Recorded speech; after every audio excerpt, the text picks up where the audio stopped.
Un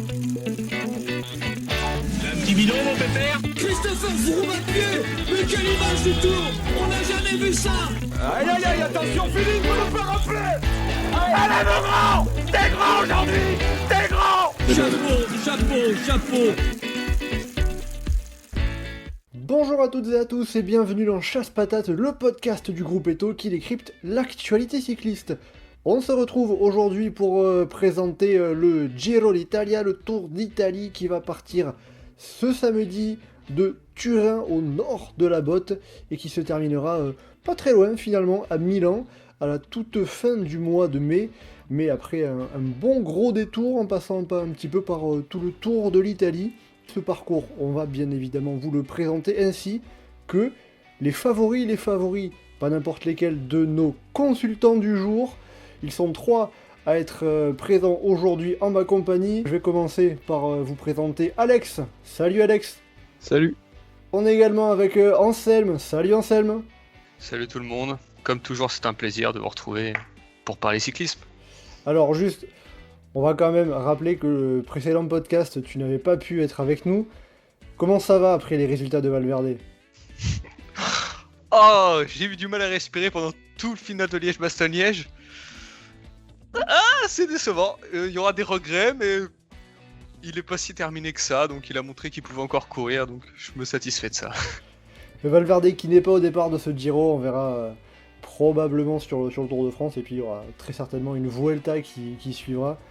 Et on finit avec Hugo, notre dernier larron du jour. Salut Hugo.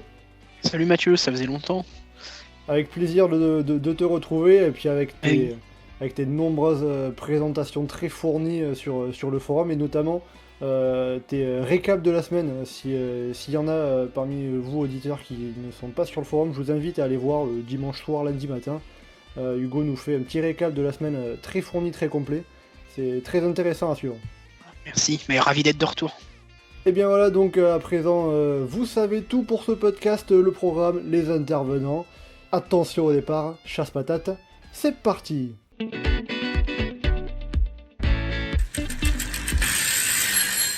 Pour commencer, je vais vous proposer de regarder un petit peu le parcours dans son ensemble. Alex, tiens, pour commencer, qu'est-ce que tu en penses ? À quoi tu vas t'attendre un petit peu avec ce parcours ? Je trouve que le parcours il est pas trop mal tracé pour un Giro d'Italia comparé à ce que RCS a l'habitude de nous donner.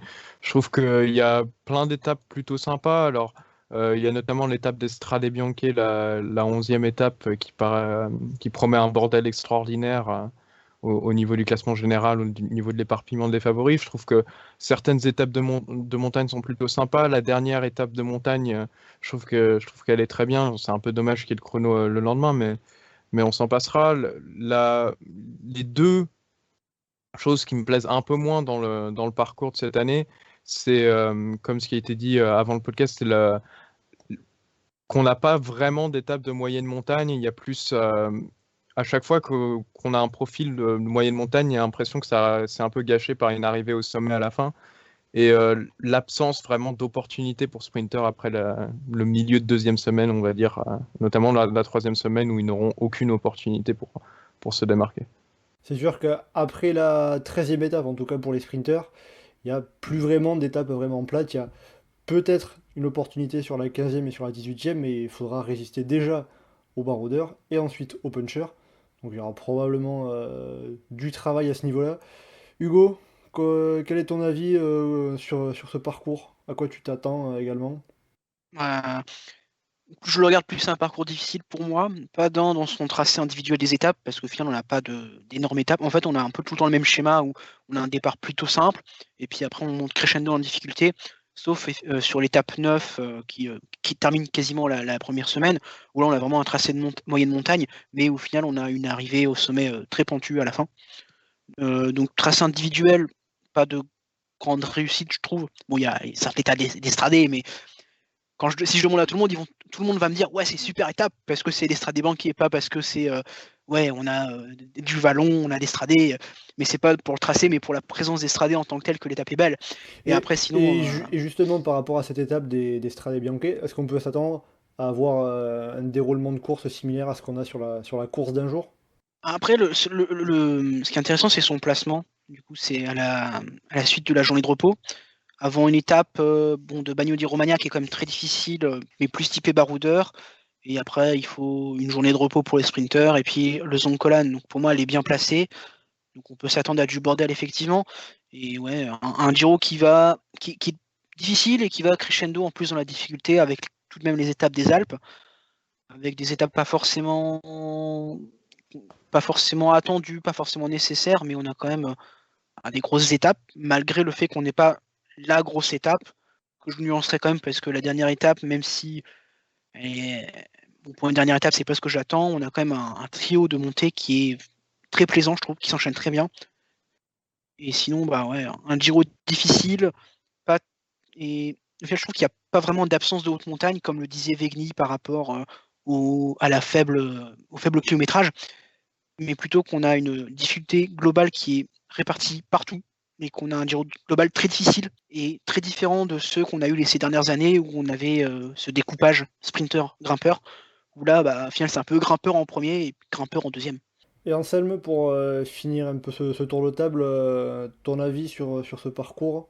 Moi, je suis assez d'accord sur le fait que l'étape d'Estrade, elle est placée intelligemment, parce que avant cette étape, on a au moins 4 étapes avec des arrivées en altitude qui peuvent nous donner une première idée de hiérarchie, sans pour autant que ce soit la hiérarchie qu'on aura au final. Un peu ce qu'on avait eu l'année dernière, où des coureurs s'étaient montrés très forts en début de Giro, à l'image d'un Pozzo Vivo ou même d'un Fulzang qui se montrait correctement, pour au final complètement disparaître après. Donc je pense que c'est une étape qui peut vraiment, on va dire, permettre à des coureurs de tenter des choses. Pour des coureurs qui auraient chuté en début de semaine, perdu du temps sur une étape. Ça peut être une étape, on va dire, de replacement pour se remettre dans la course. Sur les dernières étapes de montagne, pour moi, si la dernière, le profil est alléchant, pour le Giro, il manque une étape à 200 km sur les 2 dernières, qui est pour moi un peu la marque de fabrique du Giro, de mettre souvent des étapes longues et très dures. On a vu que l'année dernière, ça nous avait offert une très belle fin de Giro. Après, cela dit, je suis assez d'accord avec les deux autres sur le profil est plaisant, très, on va dire, homogène dans la difficulté. Mais j'aurais peut-être rajouté une étape de sprinter en lieu et place d'une des nombreuses étapes, on va dire, pas vraiment de montagne, mais pas non plus d'étapes de moyenne montagne pure, et qui, certaines étapes sont pas forcément, on va dire, indispensables, et j'aurais notamment mis une étape de sprinter à sa place. Et puis de toute manière, moi je suis plus fan de la dernière étape en ligne pour sprinter que d'un chrono final. Donc, mais cela dit, le parcours me plaît bien et je pense qu'il est propice à une belle lutte pour le maillot rose. Et justement, par rapport à cette lutte pour le maillot rose, est-ce qu'on peut avoir une lutte, une bataille animée plus tôt, une décision qui se fasse plus tôt que ce que l'on a eu notamment l'année dernière? C'est difficile de faire plus tard, j'ai envie de dire. Jusque dans le dernier chrono, c'était... tout était possible encore. Disons, est-ce que là, on attendra encore les dernières étapes, et notamment l'avant-dernière étape, avec le triptyque, comme Hugo l'a dit, avec le Passo San Bernardino, le Passo della Spluga et l'arrivée finale à Alpemota avec 3 grosses montées? Ou est-ce que les étapes qu'il y a auparavant sont placées suffisamment tôt pour qu'on ait une course un petit peu débridée au fur et à mesure des 3 semaines? Le truc, les favoris sont de plus en plus frileux. On a vu que les personnes veulent prendre le maillot rose de bonne heure. Donc j'ai du mal à voir un type assommer la course dès la première arrivée en altitude, qui arrive en plus hyper tôt, donc ce serait vraiment très étonnant. Mais on va dire dès la première, le deuxième week-end de course, je vois mal un mec mettre 1 minute à tout le monde et puis dominer toute la course en laissant des miettes derrière. Ça me semble peu probable, et au vu de la start list et au vu du niveau du peloton actuel. Donc je pense pas je pense qu'on sera plus dans un scénario similaire, avec peut-être un mec qui gardera le maillot rose longtemps, mais sans avoir d'avance suffisante pour qu'on se dise il gagnera au final. Ouais, c'est ça, les étapes, en sachant que c'est les arrivées au sommet, elles ne permettent pas forcément des gros renversements de situation, parce qu'il n'y a pas les difficultés en soi qui vont permettre ça, sauf l'étape d'Estrade. Mais en gros, c'est ça, c'est comme il y a plein d'arrivées au sommet, Ça va pas être l'intérêt des leaders de disperser leurs forces. Donc, au final, on devrait retrouver comme une hiérarchie qui va s'étaler tout au long de la semaine. Donc après, ça dépend ce que tu entends par est-ce qu'ils vont être frileux. Même s'ils sont frileux, ils ont un terrain, mais est-ce que ça va être suffisant pour ce qu'on entend par mettre un peu de bordel? Je suis pas sûr. Mais en tout cas, c'est sûr qu'il y aura des écarts. Après, est-ce qu'il y aura du spectacle? Ça, j'en suis moins sûr. Après, ça va dépendre du temps aussi, de la météo. Tu vois, une étape d'Estradé, s'il pleut, ça peut être un boxon monstre, comme ça avait été en 2010. Si c'est beaucoup plus, si c'est un temps basique, beau temps, ciel bleu, tout ça, ça peut être une étape tout à fait lambda pour la majorité des coureurs. Ok, très bien. Et à présent, après avoir évoqué le parcours, on va se concentrer sur les acteurs de la course et les favoris. Messieurs, je vais vous demander chacun votre tour le coureur que vous voyez remporter ce Giro, votre favori numéro 1, parce qu'il y a quand même une liste qui peut être assez fournie. Anselme, pour commencer, quel est ton favori toi, pour ce Giro? Mikel Landa. Hugo, de ton côté? Moi, je voulais choisir Landa, mais je me suis dit, Anselme, il n'a pas Valverde, il doit prendre l'autre espagnol, évidemment. Donc, j'ai pris Vlasov parce que j'arrivais pas à me décider. Donc, vu qu'il avait montré des bons signes, j'ai pris Vlasov. Et Alex, pour terminer, qui est ton favori pour ce Giro? J'ai longtemps hésité, j'ai finalement pris Guinive. Non, je rigole. J'ai pris Simon Yates. J'ai longtemps hésité avec Almeida. J'ai cru qu'un des deux autres allait prendre Yates, mais il n'a pas été pris. Du coup, j'ai décidé de prendre Simon Yates. Alors justement, commençons par toi Alex. Simon Yates, on va rappeler déjà ses résultats cette année. C'est la victoire sur le classement général du Tour des Alpes, avec la première étape difficile en poche. C'est une 9e place sur le Tour de Catalogne et une 10e place sur Tirreno Adriatico, avec la 2e place à l'arrivée à Prati di Tivo. Maintenant, une fois le parcours statistique chiffré de Simon Yates cette saison, pourquoi est-ce que tu vois Simon Yates remporter le Tour d'Italie cette année? Alors je pense déjà, au-delà des statistiques, comme tu l'as dit, je pense qu'il monte un peu en puissance sur cette saison. Il était en rodage sur Tirreno, sur la Catalogne il est un peu mieux. Sur le Tour des Alpes, on voit qu'il est en forme, il remporte le général, je dirais assez facilement. Après, c'est surtout un parcours qui lui convient énormément. Simon Yates, c'est un pur grimpeur qui a des capacités logiques en chrono. Un parcours très dur comme celui-ci devrait lui convenir. Sur les chronos, il devrait plutôt bien se défendre par rapport à ses adversaires. À mon avis, il n'a pas vraiment d'adversaires qui vont lui mettre 1 minute 30 dans la vue sur ce grand tour. À mon avis, Simon Yates devrait être d'ailleurs l'un des meilleurs sur ce terrain-là. Ce qui me fait un peu peur pour Simon Yates, c'est un peu ses capacités de récupération et le fait qu'il soit un peu en dessous lorsqu'il s'agit de grosses occasions.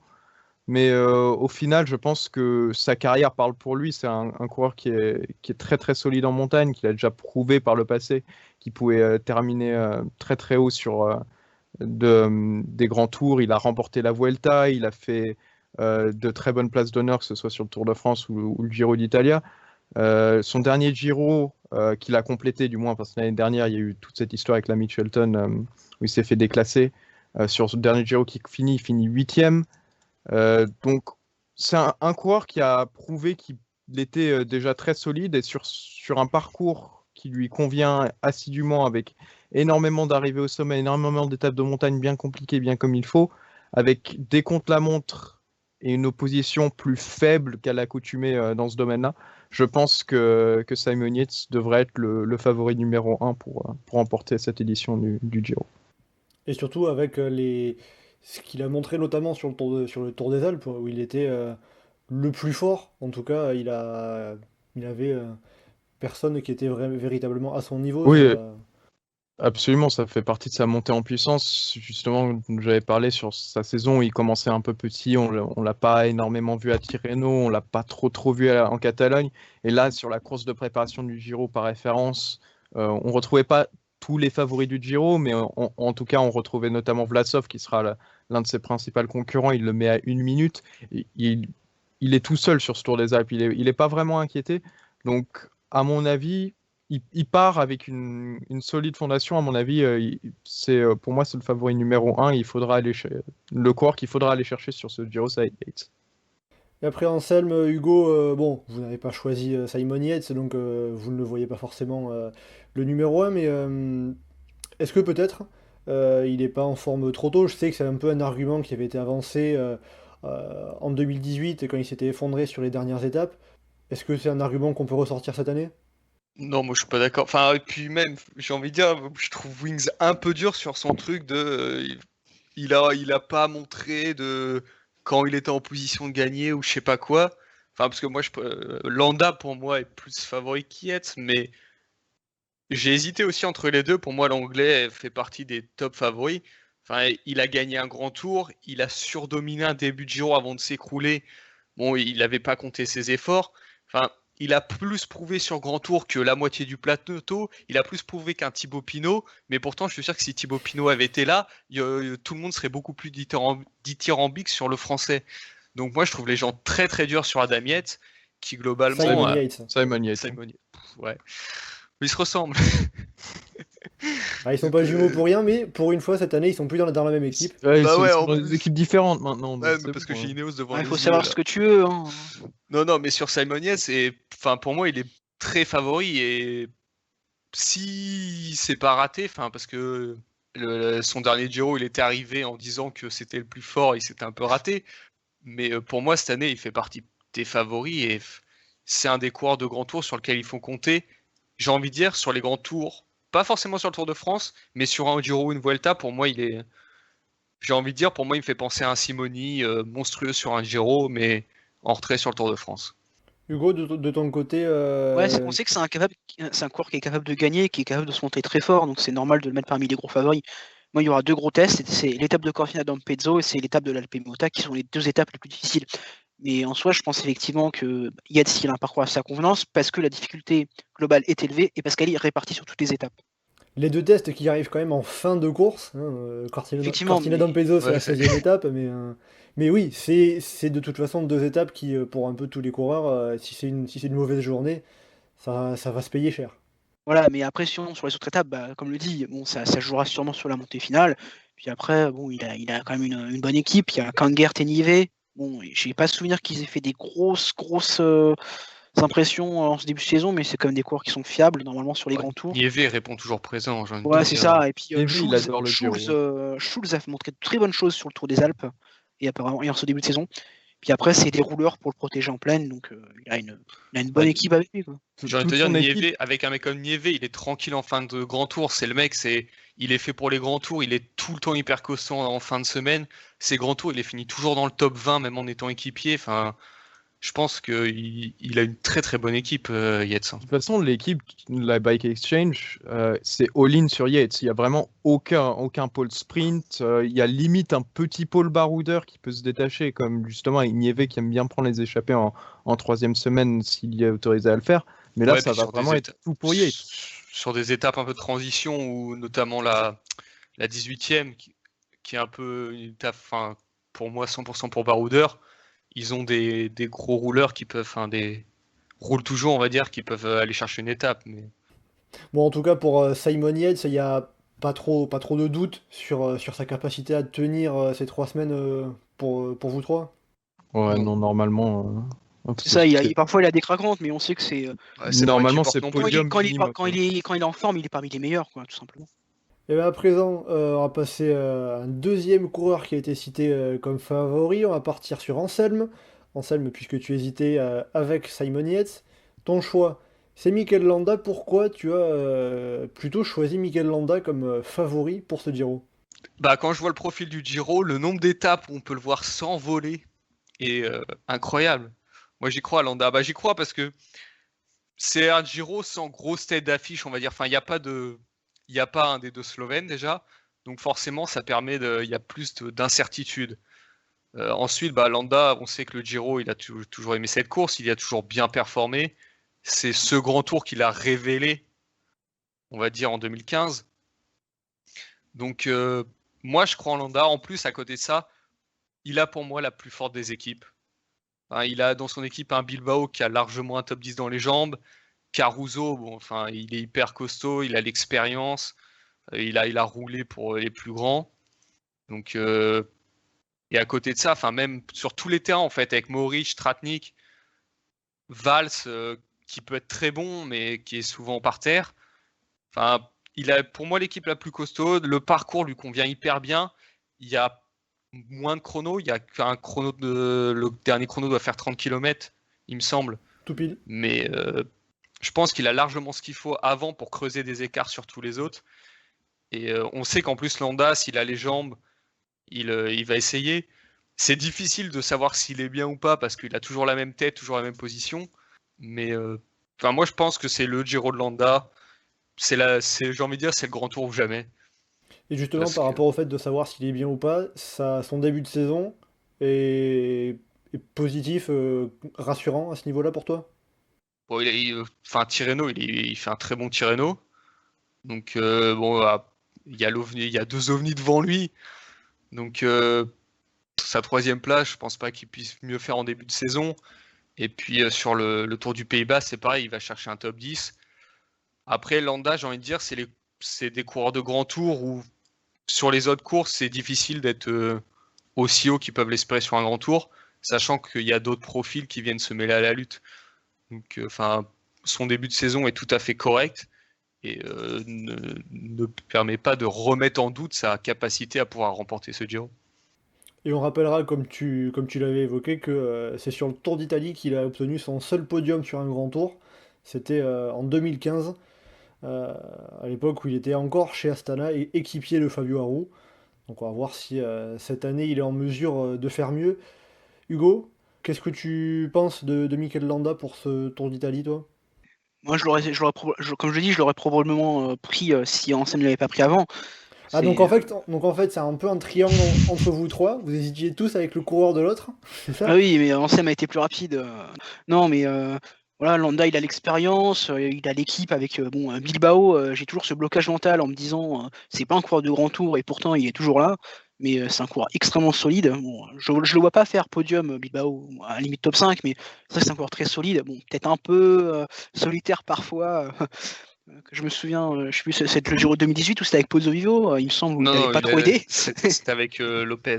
C'était Lopez à Astana. Oui, c'était Non, mais c'était Bilbao, Astana, oui. c'est un coureur de grand tour, mais c'est pas un équipier de leader. Mais voilà, Bilbao, il est compliqué à classer, mais c'est un excellent coureur. Et puis voilà, Caruso, Madère, Valls, Tratnik, Mohoric, puis Arashiro pour protéger en pleine, voilà. Alex, de ton côté, comment est-ce que tu vois Mikel Landa sur ce Giro? Ouais, je suis un peu du même avis que tout le monde. À mon avis, Mikel Landa aussi, ça va faire podium, au moins. C'est celui qui me fait plus peur avec Joao Almeida quand on parle d'un gros favori pour le Giro pour pouvoir contester la victoire Yates. Je trouve comme les autres, je trouve qu'il a une équipe extrêmement solide autour de lui. Pareil que pour la Bike Exchange, il n'y a pas d'autres pôles. On vraiment all-in sur Landa. Donc il y a Bilbao, Caruso, Mohoric, Valls, ensuite Meder, Tratnik, c'est plutôt pas mauvais aussi pour la plaine. Bon, Arashiro, il fera porteur de bidon, mais bon. Mais il en faut. Je pense que c'est une équipe qui a suffisamment d'expérience. Je ne sais pas combien de grands tours il y a dans cette start list, la Bahreïn, mais à mon avis, ça doit être l'une des équipes les plus expérimentées en grand tour du peloton. Plutôt largement d'ailleurs, en regardant la start list comme ça, il n'y a pas vraiment d'équipe qui me vient à l'esprit avec autant d'expérience sur les grands tours. À mon avis, Landa, c'est un coureur qui a déjà fait ses preuves, qui a les jambes pour aller chercher un grand tour, sur un parcours qui lui convient plutôt bien. Le bémol pour Landa, je dirais, c'est qu'il n'est pas aussi solide que Yates sur les contre-la-montre, mais comme ça a été dit, Landa, c'est un coureur qui aime bien passer à l'offensive et qui a énormément d'opportunités dans ce Giro pour y parvenir. Donc franchement, ça me paraît pas, comment dire, ça me paraît, c'est pas un rêve de voir Landa gagner le Giro, ça me paraît être une vraie possibilité. Et par rapport aux années précédentes, qu'est-ce qu'il devrait faire pour franchir cette dernière marche jusqu'à la victoire sur un grand tour? Parce qu'il Renforcer en chrono. ce qu'il devait faire quand il était chez Movistar, et cette année, en espérant qu'il n'aura pas un Bilbao dans le rôle de Carapaz, qui l'empêche d'attaquer, mais il doit attaquer, c'est tout. Il faut dire aussi que le parcours de ce Giro, il a que 38 km de contre-la-montre, et c'est le plus faible total des 3 grands tours cette année. Et c'est quand même un très faible total au global. Et après ça justement, ce faible total en contre-la-montre, ça peut aider Mikel Landa ou intrinsèquement Oui, par rapport aux autres Ça aide les favoris. grimpeurs. Hein. Enfin, Ça aide les plus grimpeurs, ça aide les Romain Bardet aussi. Hein. non, mais moi je vous le dis, Landa va les gagner. Hein. C'est écrit. On surveillera ça, faudra juste qu'il attaque, comme tu l'as dit Anselme, parce que pour finir au sprint, on sait qu'il prendra la dernière place du groupe, comme à son habitude, ou presque. Et on va finir ce tour des favoris avec Hugo. Toi, de ton côté, tu as choisi de nous parler d'Alexander Vlasov, qui cette année, sur le plan comptable, a pris notamment la 2e place de Paris-Nice et la 3e du Tour des Alpes il y a peu. Alors, pourquoi Alexander Vlasov, tu le vois remporter ce Tour d'Italie? C'est certainement le moins légitime des 3 favoris qu'on a pris. Mais le problème, c'est que derrière du coup, Landa Yates, on a vraiment tout un pack d'outsiders qui est très variable selon l'expérience, la forme, les blessures, etc. Et donc moi, j'ai pris Vlasov parce que justement, il a un bon début de saison. Sur le Tour des Alpes, sur la première étape, sur la 2e étape, on a vu qu'il était pas extra. Il a pas fait une très bonne montée du Pierre Sattel, mais ensuite il s'est bien repris sur le faux plat final pour finir pas trop loin. Et puis après, il était très bien au niveau de Yates sur la 4e étape. Donc au final, il a très bien fini ce Tour des Alpes. Et il a fini son premier grand tour l'année dernière, donc la Vuelta à la 11e place. Donc c'est aussi bien de se dire, ok, il a fini un grand tour, donc il a cette expérience-là. Et puis après, son équipe, bon, il a pas une équipe extraordinaire, mais en fait, ça va surtout dépendre du niveau de Terrada en montagne. C'est quand même dingue de se dire qu'on attend Terrada comme lieutenant en montagne après son année dernière, quoi, parce qu'au final, avant, on ne le connaissait pas. Mais Terrada, bon, voilà, ça va dépendre de lui, mais sinon, il a plutôt une équipe moyenne montagne pour l'entourer, avec du Luis Sanchez, du Gorka Izagirre, du Fabio Fellini, et des jeunes avec Battistella, Pransky, Sobrero. Donc c'est pas une énorme équipe, mais c'est une équipe plutôt homogène, moi j'aime bien. Et ça peut quand même bien l'accompagner. Donc voilà, on pourrait dire que c'est un choix par défaut parce que je savais pas trop quoi prendre derrière. C'est aussi comme ça, mais pour moi. Je sais pas, Bernal. Ouais, ça, mais au pif. on va me Plus dire, ouais, risqué, mais Bernal, quand même. Hein. tu me prends que des Ineos, et puis Bernal, il a mal au dos. Oh là. Enfin, Vlasov, c'est quand même pas foufou. Hein. Enfin, D'accord, mais bon, je le prends. Vlasov, on attend quand même sa grosse Tu référence. voulais prendre Valverde, son- t'es pas là, t'as pris Landa, voilà. Moi je voulais prendre Landa, tu l'avais pris, j'ai pris Vlasov. son seul résultat sur un grand tour, le grand tour, il faisait 18 étapes, Vlasov. Hein. Donc, Ça peut jouer, ça justement, le fait que sa seule référence sur un grand tour, c'est la Vuelta l'année dernière qui n'était pas complète. Et sachant qu'on sait que la Vuelta a peut-être un parcours un peu différent des 2 autres grands tours. Et, s'il tape dedans dans le dernier week-end de course, ça m'étonnera pas. mais ouais, moi au début je me suis dit, je vais prendre Bourkman, mais le problème c'est que même si je le vois bien être solide, il a pas fait un bon début de saison, donc c'est compliqué d'avoir des références. Bah, le truc, c'est qu'en fait, j'ai envie de te dire, la moitié des leaders sur le Giro, là, c'est des types, ils sont leaders intrinsèquement, ouais, mais. C'est pour ça en fait que j'ai piqué Vlasov, parce que sinon j'aurais bien pris Bernal, mais on sait pas trop où il en est, et puis bon, j'avais pas trop envie de prendre les deux Koenig, parce que on sait pas trop ce qu'on peut attendre d'eux non plus, quoi. En gros, Hugo, si on devait résumer, tu mises plutôt sur Vlasov par rapport à son début de saison. Exactement. Donc pour toi, vraiment, son début de saison Début de saison, il se fait laminer par Yates sur le Tour des Alpes, d'ailleurs. Alors, il se fait éliminer, il se fait laminer sur la 2e étape, mais il est à son niveau sur la 4e. Et là, il y a quand même la nuance. Ouais, enfin, il prend 1 minute dans la face, quand même. Hein.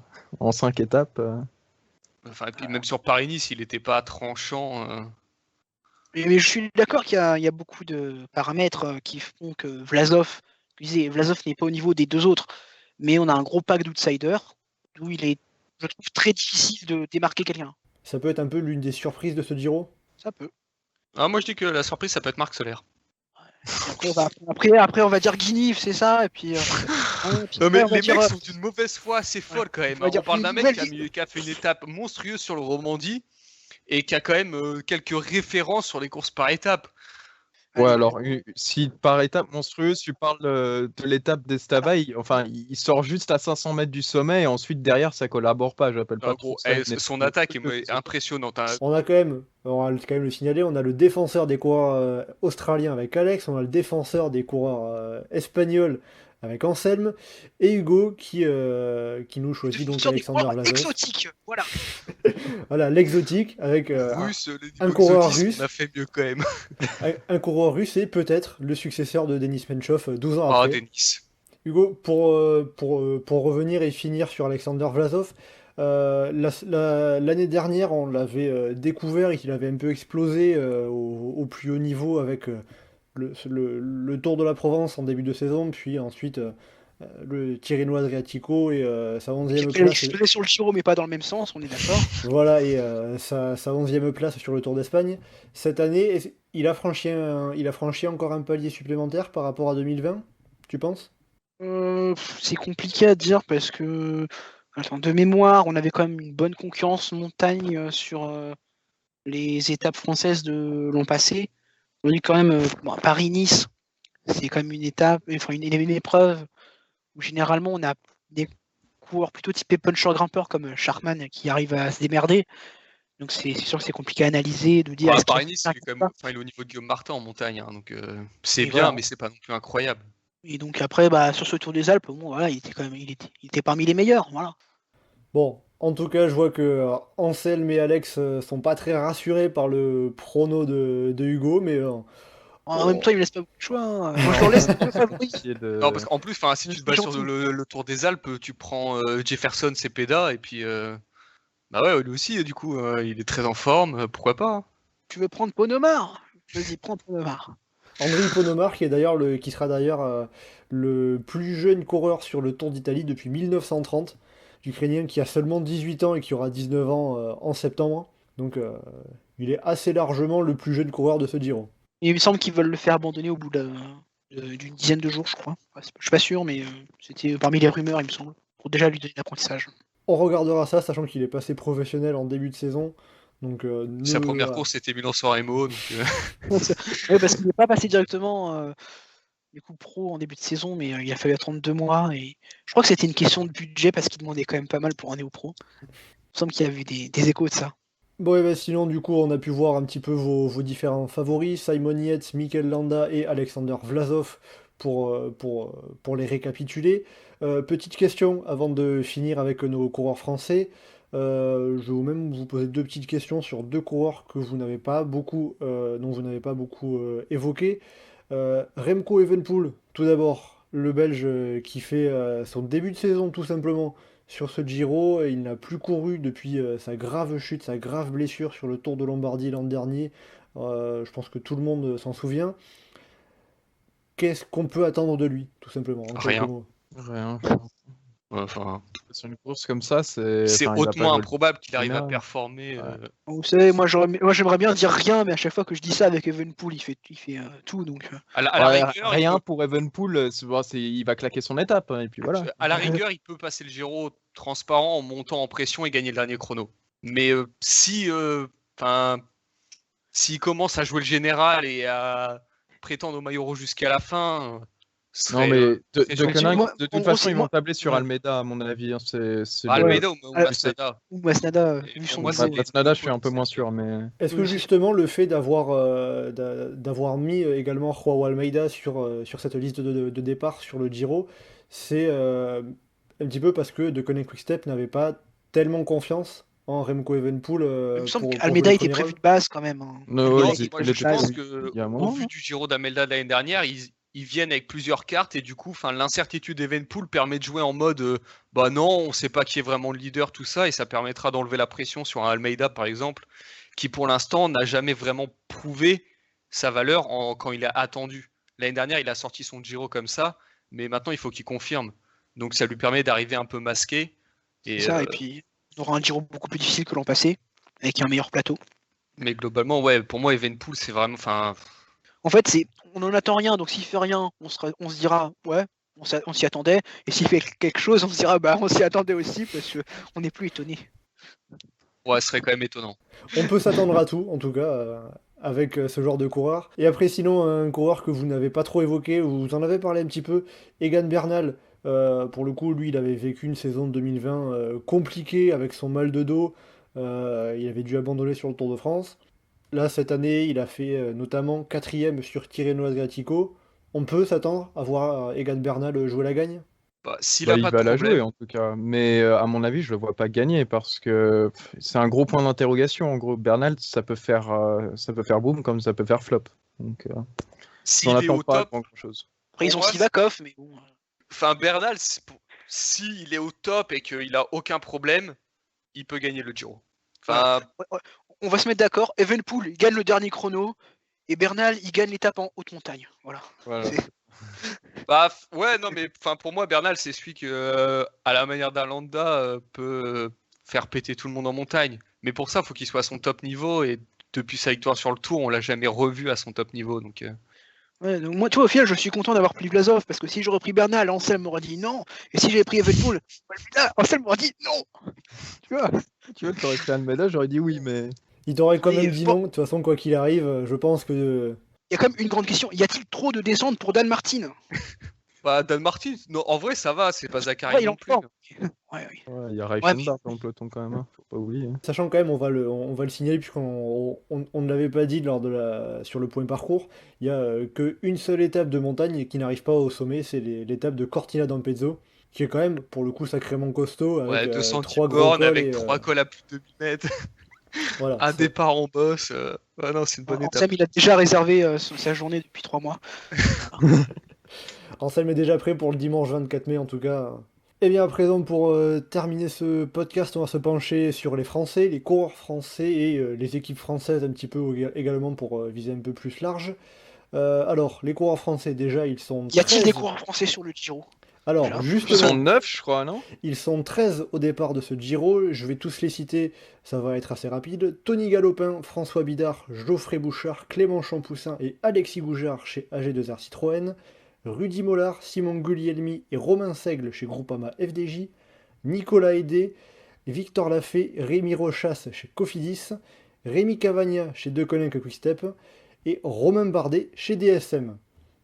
Avec ces 13 coureurs français, bon, je pense que le principal coureur que l'on attend pour le général se distingue assez rapidement avec Romain Bardet, mais je vais quand même vous poser une question générale. Qu'est-ce que l'on peut attendre de nos coureurs français sur ce Giro? Rien. Rien, pardon. très bien, merci beaucoup Alex. On, Galopin, Non, bah, on Bardet, signalera Bardet, que tu es comme toujours le plus grand défenseur des Français.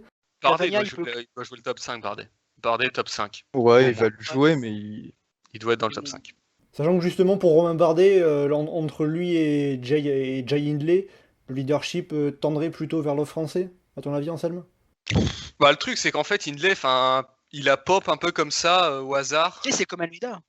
Ouais, c'est ça. C'est le même type. Ça permet à Bardet de se dire, bon, on a deux cartes, mais en même temps, Bardet a plus de références. Donc, les deux ont déjà fait deuxième d'un grand tour. Hindley, maillot blanc, pourquoi pas. Je pense, après, par contre, pour Hindley, c'est une bonne chose d'avoir un mec comme Bardet avec lui, qui a l'expérience de jouer les grands tours. Enfin, il a couru face à Froome, il a l'habitude de jouer face à des mecs très forts. Donc, Et il peut lui réciproquement apporter. également? Je sais pas si Hindley a beaucoup à apprendre. Je pense que Bardet a plus à apprendre de l'équipe en soi que d'un coureur comme Hindley. Mais la paire peut bien marcher, je pense. Enfin, les deux sont. On va dire qu'il y a un jeune et un ancien, donc il n'y aura pas forcément de problème d'ego, je dirais. Donc je pense que c'est une doublette qui peut bien marcher. Après, donc Bardet. Et puis sinon, bah, pour les autres Français. Mollard et Bouchard vont viser le top 20, en gros, quoi.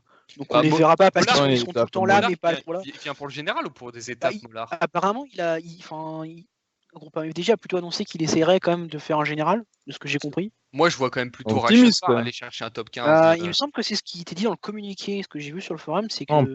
Mollard a déjà fait top 15 de la Vuelta, enfin un top 15 de la Vuelta, mais c'est plus pour puncher. Donc, moi, Et tu vois, pour le général, je crois plus en Reichenbach. ouais, mais après, pour moi, Reichenbach, c'est typiquement le coureur qui est super bon dans un rôle d'équipier, mais dans un rôle de leader, de surcroît sur un grand tour, sachant que globalement, il voulait pas trop ce rôle de leader. J'ai du mal à le voir pour le général et plus tenter de viser une étape.